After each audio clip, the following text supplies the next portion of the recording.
Knipex. Is it worth it? I don't know. Stick around. Let's check it out. Hey there, welcome to the garage.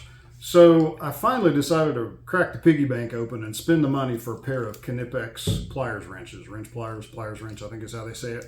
I know you guys have all seen, we've seen a ton of people reviewing these. I'm going to do the same, so maybe I'll come across some info that you haven't seen. I'll try to make it brief. They're pretty cool, right? They're spendy. The little 7-inch version, it was $61 at Northern Tool. I think if you get them online, they're roughly the same. They have some cool features, and I've been kind of messing with it to really see, is it worth it? And I kind of think they are, because the other options are your standard old, I don't even know where I got these. I've had them for years, and they're, quite frankly, they're crap. They loosen up. They don't sit square on any of the fasteners that you try to get them on. They're more trouble than they're worth. And then you have the Nebraska nut rounder. I called it the standard adjustable wrench, which, I mean, it's good for what it does, or they're good for like holding a specific nut or whatever. But this kind of combines a little bit of the convenience of all of that, along with a little bit of a ratcheting action. So I'll kind of demo that. I recently did a video of this kind of pipe wrench type deal. You've probably seen that video. And I used some of the nuts on my floor jack. So for apples to apples comparison, I'll use the same mechanism for this guy. This, by the way, is a piece of junk. Don't get one of these. So we'll start with the markings on this. So on the metric side, they go in 3mm increments, 13, 16, 19, 22, 25, all the way up to 40. And then on this side, they adjust in your standard, kind of your more common SAE sizes, 3/8, half, 5/8, 3/4, etc., 1 inch. I will try to measure this as best I can, because I think they jump in like 1.5mm jumps.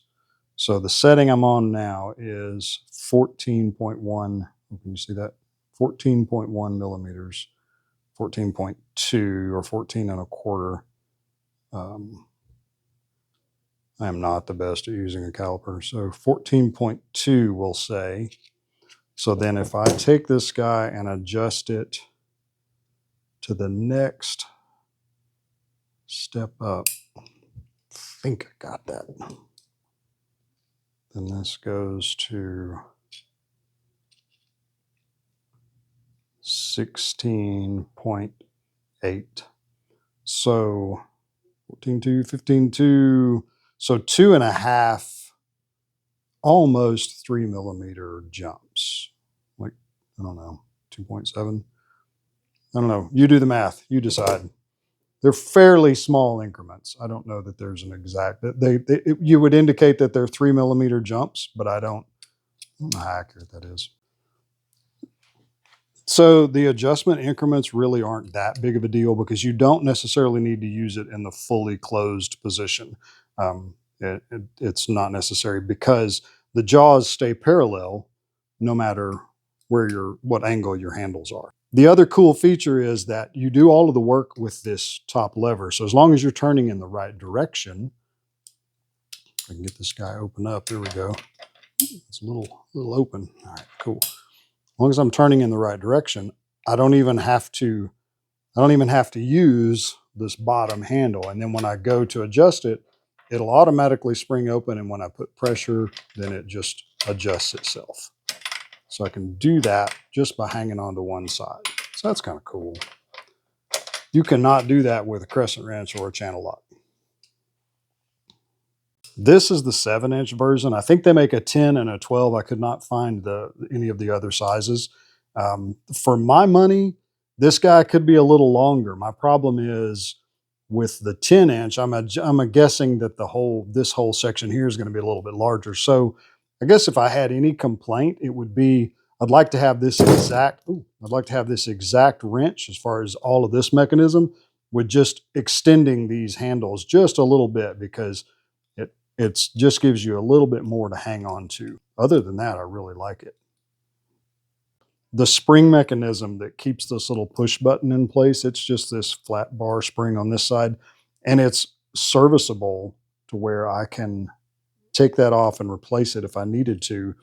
This is a T9,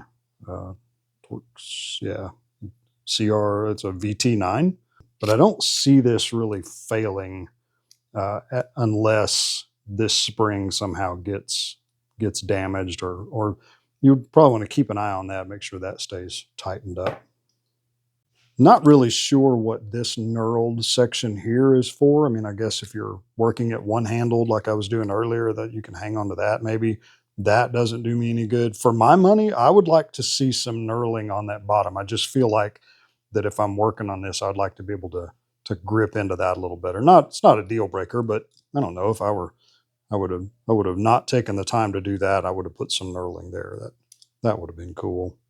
Unlike this pipe wrench nonsense that I had worked on before, where you really have to be kind of flat on the fastener to make it work, you can't really come in at an angle that doesn't work. The Knipex does give you the option to get in there on that a little bit easier.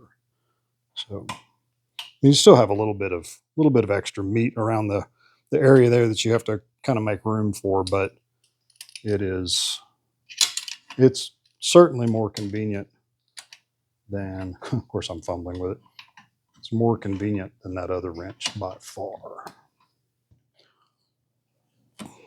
So if you or anyone you know has a Knipex on your Christmas list, or just tools in general, chances are they probably don't have one of these. I'll say go for it. Get it for yourself. Buy yourself a Christmas gift. Splurge a little. They're pricey, but they're worth it. I've used this thing. I literally have had it for, I don't know, 30 years. And it has never, ever worked the way I wanted it to. So that's gone. I'm Knipex all the way from now on. So you guys, thanks for watching. I hope this helped. And you guys have a Merry Christmas. See you later.